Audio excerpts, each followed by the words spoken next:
Welcome to QR Pod. Përshëndetje të gjithëve dhe mirë se erdhët në këtë episod të radhës të Qirazi Rus Podcast. Unë jam Leo dhe unë jam Sara. Dhe sot kemi të ftuar një studente të Fakultetit të Drejtësisë, Enada Hysa. Enada, mirë se vjen. Përshëndetje Leo, mirë se u gjeta, faleminderit. Jam shumë e lumtur që jam pjesë e këtij podcasti dhe jeni shumë të mirë të dy. Shumë faleminderit. Enada, dua të pyes si ka qenë kalimi nga gjimnazi në universitet, si e ke pritur? Atëherë, kalimi nga gjimnazi në universitet ka qenë pak shok për mua. Për arsye se në gjimnaz, domethënë ka qenë çdo gjë e strukturuar, ndërsa në universitet ndihesh pak më shumë në vete. Dhe si te shoqëria, dikur kisha një shoqëri shumë të ndryshueshme, ndërsa këtu ke një shoqëri që ka stabilitet, domethënë. Po, do kem për vite me radhë. A ke pasur ndonjë qartësim përpara se ta nisje drejtësinë, se si do zhvilloj ora mësimore, çfarë të priste apo të diçka tregohem tjetër? realiste, nuk është se kam pasur shumë ide të qarta për drejtësinë, por thjesht ideja ishte që e pëlqeja shumë dhe më pëlqeu shumë dhe Universiteti Qirazi, nga mikpritja dhe çdo gjë tjetër. Pra ishin disa gjëra që u bën bashk, por mbi të gjitha pasioni për Edhe pasioni dëshira shumë, për të dëshira qenë, për të qenë pjesë. Enada, çfarë të ka surprizuar më shumë kur u bëre pjesë e Qirazit? Një gjë që më ka surprizuar këtu është se sa përgjegjësi duhet të kesh. Duhet të qosh çdo mëngjes dhe të pish kafen, por të vish dhe me qejf këtu, por edhe të kesh një farë komoditeti edhe me pedagogët. Edhe me kolegët e klasës, edhe me studentët, edhe me aq sa dim ne edhe nga feedbacku që marrim nga studentët, të gjithë pedagogët janë korrekt si me orarin, si me shpjegimin, edhe kjo është shumë e rëndësishme. E bëjnë orën shumë të këndshme. Ke qenë që të shkosh. Gjallërinë e jetës studentore dhe pjesën e stafit pedagogjik ne nuk e vëmë në diskutim, po çfarë jam kurioze unë është si ka ndryshuar ajo pjesa të mësuarit nga gjimnazi në universitet. Atëherë në gjimnaz ishte çdo gjë duke u mësuar përmendësh. Ishte diçka shumë, prandaj automatike. Po, automatike. Prandaj është dhe kjo ideja që ne donim që të rritnim. Tashi që jam në universitet ndihem pak më sikur po merr përgjegjësi më shumë, sikur po provon vetë. Po.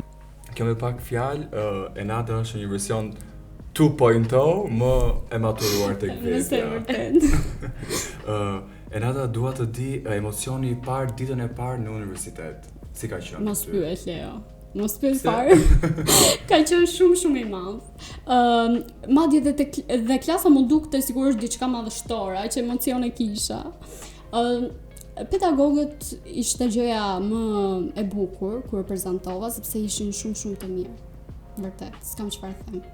E përsëris disa herë. Që pedagogët të kanë ngelur në mendje deri tani që janë pedagogë që ti me vërtet prisje të kishe dhe të të jepnin ty mësim. Kjo ishte. Enada, tani a ndjen veten disi të pavarur nga gjimnazi në universitet? Po, ndjem shumë e pavarur, Sara. Ndihem më vajzë me logjik dhe më vajzë... Jo që se ke pasur, po thjesht është zhvilluar akoma dhe më shumë. Zhvilluar dhe është rritur dhe sensi i përgjegjësive tani dhe kupton që je ti dhe vetëm ti mund t'ja dalësh. Po, e vërtet. Do na thuash ndonjë sfidë që ke hasur gjatë të rrugtimit tënd si studente në vitin e parë në universitet? Atëherë sfida më e madhe ishte kjo që e përsëritëm pak më parë, që ka shumë përgjegjësi dhe kjo përgjegjësia domethënë më bën pak ta kem si sfidë shkollën. Të zgjosh në mëngjes ke një përgjegjësi për të shkuar, për të studiuar, për të çuar. Por amash dhe dëshira shumë e madhe, kështu që e mposhtë. Mjafton të kesh dëshirë. Është emocion, por emocion i menaxhueshëm me punë dhe me konsistencë gjithmonë. Po. Jam kurioze se si e bën atë balancin midis të lexuarit edhe studimit të ligjit. Pra ju e keni degën shumë voluminoze, dhe është pak shumë. E vështirë navigimi dhe jam kurioze si e bën ti. Sara, kur e ke diçka me qef, ja arrin gjithmonë. Kështu që e ndaj me pjesë atë. Mundom që ta ndaj me pjesë dhe pse të gënjej ndonjëherë ka raste që i lë në fund gjërat, po. Prapë arrin qëllimin. Ka shumë njerëz që lulëzojnë kur i afrohen deadline-it se sa Kur unë nuk jam si ato persona, unë duhet t'i bëj përpara, po ju afrova stresohen. Jo, unë kam kështu, jam si bipolar. Si ta japi momenti. Po, si ta japi momenti.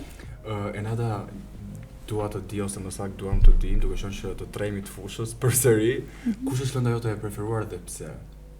Ka shumë lëndë që i adhuroj. Domethënë nuk është se kam ndonjë specifike që ta them.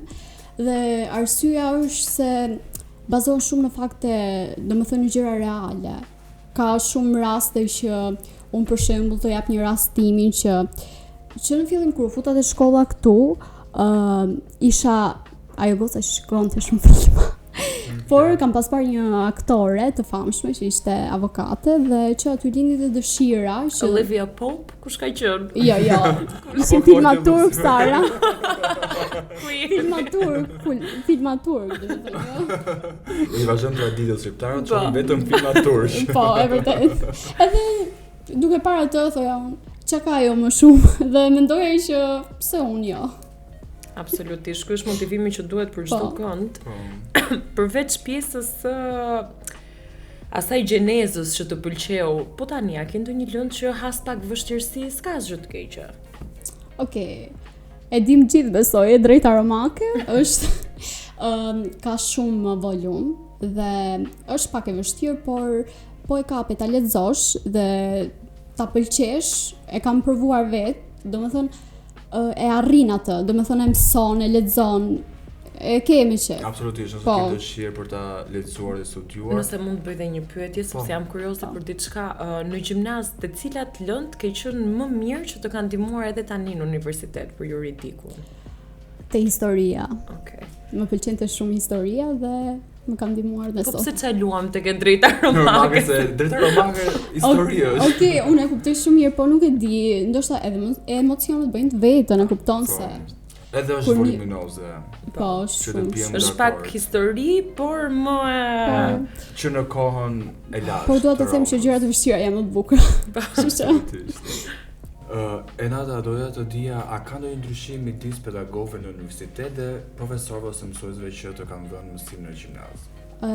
Jo, Leo, nuk ka ndonjë ndryshim. Ndryshimi janë vetë, sepse kur rritesh i kupton më shumë pedagogët dhe janë shumë të afrueshëm, ndihesh shumë komode me to, edhe s'kam çfarë shtoj. Janë shumë pozitiv. Por gjithsesi informacioni është pak më i thelluar edhe normal.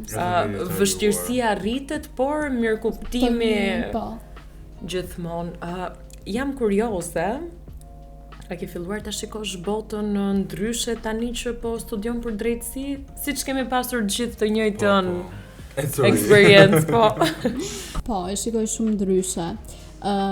Ndihem sikur kam, jo sikur, por kam shumë drejta.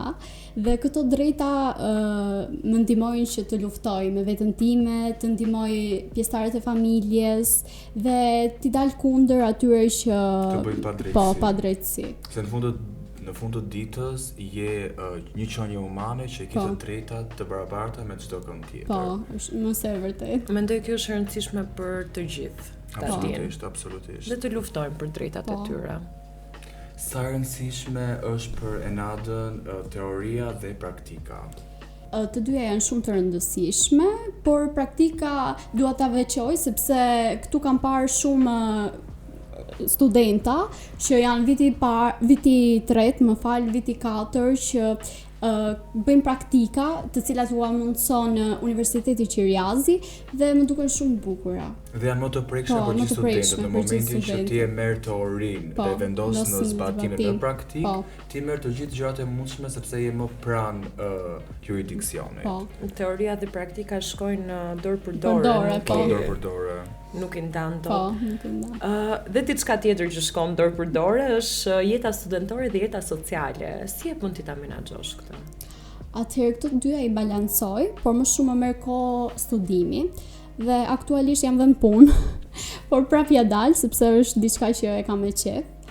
Por gjithashtu këtu i kemi dhe oraret shumë okay dhe na del koha edhe për të mësuar, po, janë shumë fleksibël. Enada, a ndihesh e sigurt për programin që ke zgjedhur dhe për tregun e punës, që a mendon që pas 5 viteve ti do jesh e gatshme për tregun e punës?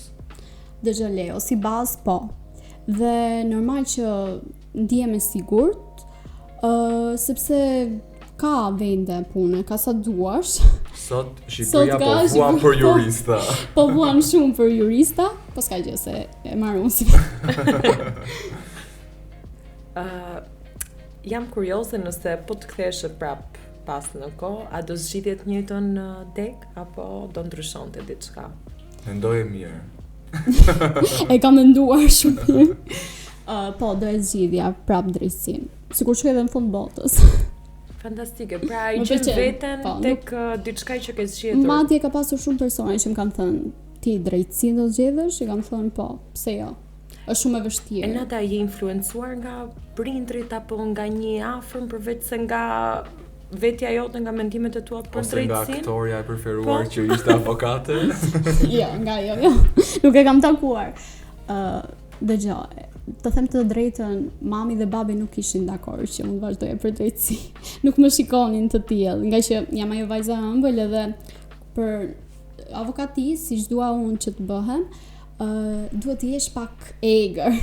Unë nuk jam eager, por duhet të jesh e prerë. E prerë. Po këtë mund ta fitosh edhe si aftësi gjatë rrugës, se të gjithë fillim tona nuk e shihim veten as si jurist as si avokat, por ja ku jemi që ose mund t'ja u presësh njerëzve më ëmbëlsi, nuk ka problem. Vazhdo mbaje. Jo, nuk ndryshoj për askë. Një pyetje fundit përpara se të dalim tek round joni preferuar që janë pyetje të shpejta dhe përgjigje të shpejta.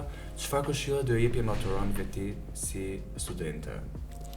Nëse keni me qef, vazhdojeni dhe ndjeni, por nëse doni që të merrni vetëm emrin, mos u nisni fare. Dhe normal që ka shumë vështirësi, ka shumë rrugë për të ecur përpara, por duhet t'i anashkaloni këto dhe vazhdoni. Edhe nëse ke një qëllim, arrije finish line edhe jemi në rregull. Atëherë, duke qenë që i mbaruam pyetjet, tani do kalojmë te roundi quick fire. Janë 10 pyetje të shpejta dhe presim përgjigje të shpejta. Okej. Kod civil apo kod penal? Kod penal. Teori apo praktik? Praktik. Librat apo slajdsat? Librat. Studim natën apo studim herët në mëngjes? Studim natën. Provime me shkrim apo provime me gojë? Provime me shkrim normal. Notere apo avokate? Avokate. Disiplin apo kreativitet? Kreativitet. Mësim vetëm apo në grup? Vetëm. Karrierë në shtet apo privat? Privat, me që jam. Unë përgjigjen e kësaj e di, por prap do e pyes ambicia apo rehati? Ambicia. Duke qenë që përgjigjet ishin fiks në kohë, nuk ka një dënim për ty sot dhe përpara se ta mbyllim, ke ndonjë mesazh të fundit? Faleminderit shumë për mikpritjen, u kënaqa shumë dhe me që jemi në periudhën ku maturantët zgjidhin universitetin e tyre, do t'ju sugjeroja që të zgjidhin Universitetin Qiriazi. Shumë faleminderit Nada. Asgjë. Uroj që ky episod ju ketë pëlqyer dhe shijuar aq shumë sa na pëlqeu dhe ne. Dhe ne bashkë do shihemi të premten që vjen në orën 18:00 dhe deri atëherë shihemi.